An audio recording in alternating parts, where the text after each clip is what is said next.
Hey, what's going on? It's Fight Season MMA, and here today I'm going to be breaking down the co-main event of UFC 302, Sean Strickland versus Paulo Costa. We'll be looking at some numbers of the striking, the defense, and give a prediction of how this fight is going to go.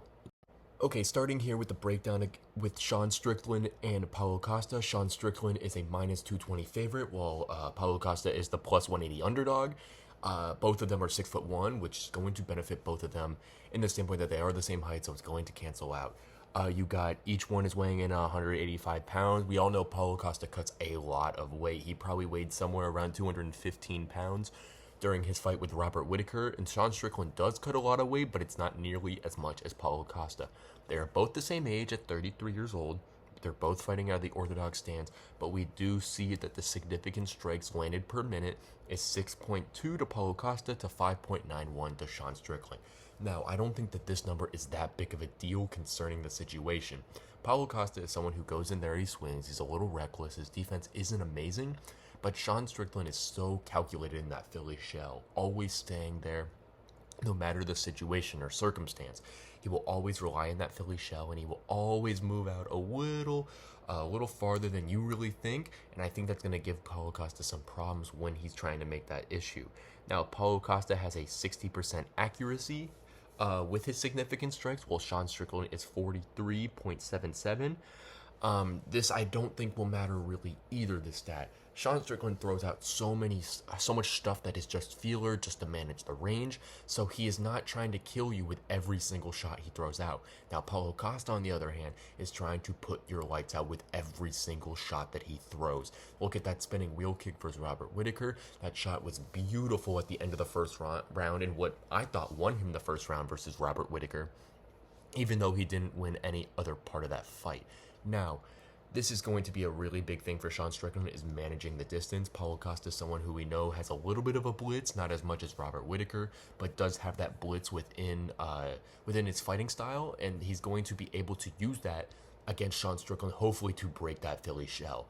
Now, the most effective fighter to face Sean Strickland with that Philly shell is Jared Cannonier, when he did beat Sean Strickland back in December of 2022 at a main event at the UFC Apex. That fight was super close. I did have Cannonier winning that fight, but he was the only person to be able to work his way up and start with the legs and be able to go on to the body to be able to defeat Strickland. Now, neither fighter really uses takedowns within their fighting style to really gain an advantage. Now, Sean Strickland is an amazing grappler. He just never uses it. And really, if Paulo Costa does take him down, I'm not going to really have a worry for Strickland, because he is so good at getting up from the feet. You look at the fight with Dricus du Plessis, where he fought, he got taken down something like 7 times, and he got up from each and every one of those takedowns.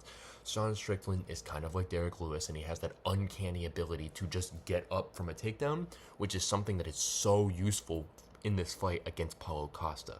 Now, ultimately, the strategy for Costa has got to be to mix up the techniques, start from the legs, work his way up, and try to manipulate that Philly shell to his advantage rather than Sean Strickland.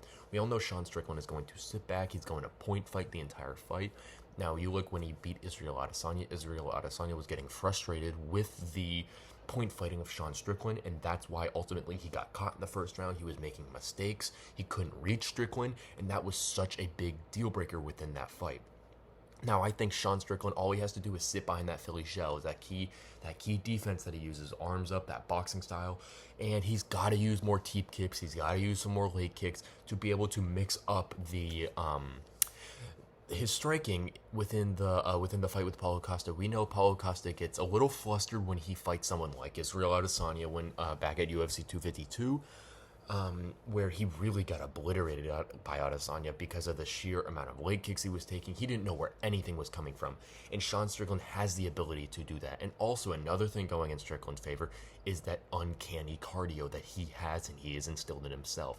Sean Strickland has some of the best cardio within the UFC, and this being a 5-round co-main event is going to truly benefit Sean Strickland tremendously. And Paulo Costa, not saying he can't go 5-5s, but it's going to help Sean Strickland in the fact that he's done it so many times, not only in championship fights, but also in Apex main events, whereas Paulo Costa really hasn't done that much. I think he's had one fight going 5-5s with Marvin Vettori, but that was at light heavyweight when Paulo Costa missed weight by so much pounds that they couldn't. The only way to save the fight was to go up to light heavyweight. Now, ultimately, I have Sean Strickland winning this fight. I think the Philly shell is going to be too much for Paulo Costa to get around, and I think that Sean Strickland's ability to manipulate the action is going to really help his ability in defeating Paulo Costa. You guys so much for watching, and soon enough I will be doing a breakdown of the main event, Islam Makhachev versus Dustin Poirier, and you guys do not want to miss that, so please go subscribe and ring the bell and turn notifications on so you are notified when I release this video. Thank you guys for all the support and all the views. I really appreciate it. If you want, leave a comment down below and I will be trying to respond to all the comments I see. Thank you guys so much for watching, and have an amazing day.